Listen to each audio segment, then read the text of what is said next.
Good morning. First, I would like to welcome each and everyone. I am Aljimsan Amit, your facilitator in electrical installation and maintenance. Second, I would like to thank and congratulate all of you for choosing Panabo National High School, the place and venue for accumulating the knowledge and skills you desire for.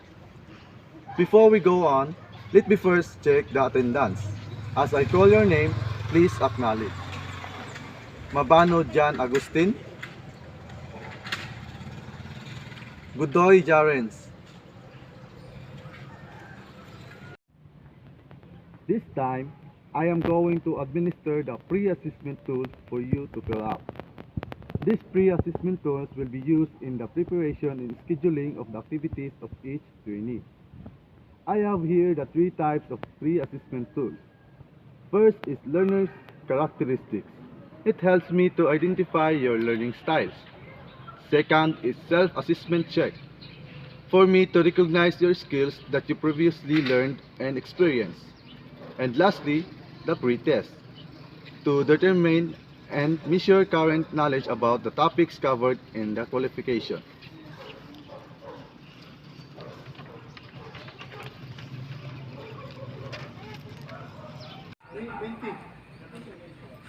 If you have a questions, please don't hesitate to ask me.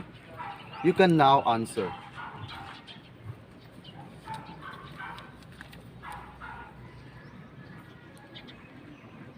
Okay, done. I hope you really answer honestly the pre-assessment tools because all the information or any information for that matter will be very useful as we will go on with our training sessions. Now, let's proceed to the orientation proper. This is the competency-based training. A competency-based training refers to a learning model where students must demonstrate the required level of knowledge and skills on the task prior to advancing to the next task. So, this computer-based training is a recognition of your prior knowledge. Go. Here are the steps of CBT. First, you as the student will enter the program which you are doing right now, so you entered our program. Next step is the student selects competency and receive instruction. After that, you review learning package. Next is view multimedia materials, use manuals, observe demonstration, practice skills and workshops, and then receive assistance and advice. After all of that, the instructor will be observe your performance and you as a student will attempt the task. And you and the instructions rates your performance and you as a student as well rate your own performance. Next is satisfactory performed competency. If you perform well, if yes, you are competent enough. You have been achieved the competency, and if no, you will go back to the first step, and then if you are done and you have enough competency, you will exit the program. This time, we will go around for you to familiarize yourselves with the different areas in the training center. It is very important that you are very familiar and acquainted with the different areas so that as you go along with your training, you will know where to go. Okay students, so this is our lecture room. And this is the practical work area, the lecture area, and this is our electrical area. And now, let's go back to our lecture area. And so that's all for today. I hope you are all oriented. Be ready for tomorrow for the training proper by 8 a.m. in the morning. Good morning, trainees. Welcome to the training proper. At this point, I will be assigning you your respective workstation. Mr. Jan Agustin Mabano, based on your self-assessment check, you have been working in a 4M's electrical trading for the past 2 years. You have knowledge and skills wire cutting, and based on the certification of your company, you have consistent excellent performance for that we will recognize your prior learning, so you will be exempted on workstation number 1, which is cutting simple electrical. And your first assessment is on workstation number 2, which is assemble the pre and post electrical installation maintenance. Okay, Mr. Mabano, please follow me to the practical work area. Mr. Mabano, this is your workstation number 2, which is perform pre and post electrical installation and maintenance. Will you get please your CBLM on the learning resource area?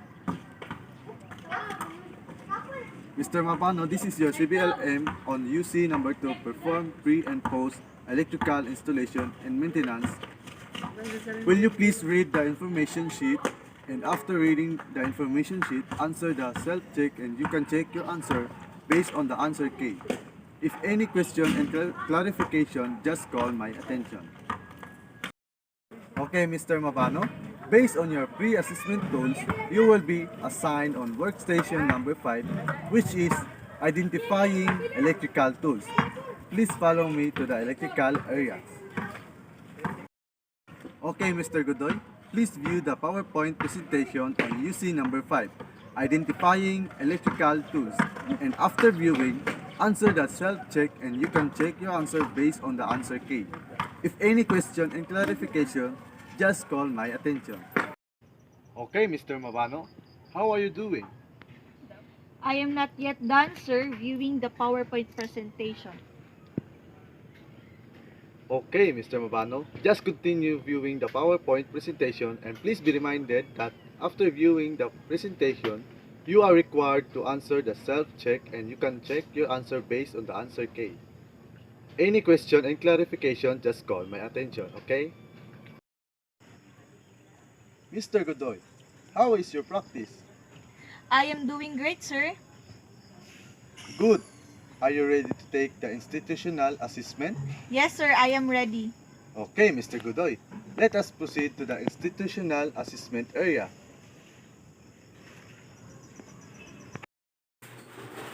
Mr. Godoy, this is our institutional assessment area, which you will undergo the written exam and the demonstration with oral questioning.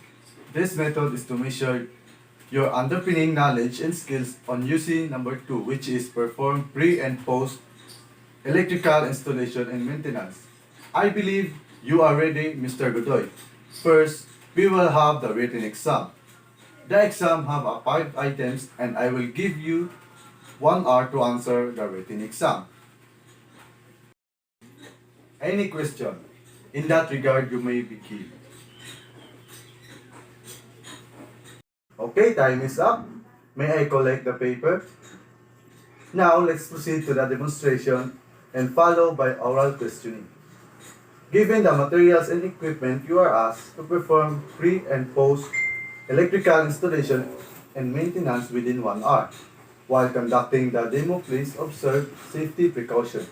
And please be reminded after the demonstration followed by oral questioning. And I will be rating your performance based on the performance criteria checklist. Any question and clarification? None, sir. On that regard, you may begin. Okay, time is up. Now, let us proceed to the oral questioning. Mr. Godoy, based on your written exam, you have an excellent performance. You got a perfect score. On your demonstration, you are confident in performing your task, but you forgot to observe safety precaution. Next time, Mr. Godoy, if you are performing your demonstration, please observe safety precaution. On your oral questioning, you are not confident in answering the question, but your answers are all correct. For that reason, I will be checking your progress chart. For satisfactorily completed this unit of competency, which is perform pre and post electrical installation and maintenance, and I will be awarding you this certificate of achievement for satisfactorily completed the unit of competency. And Mr. Godoy, your next workstation is workstation number 3, which is arrange and connectivity of the electrical.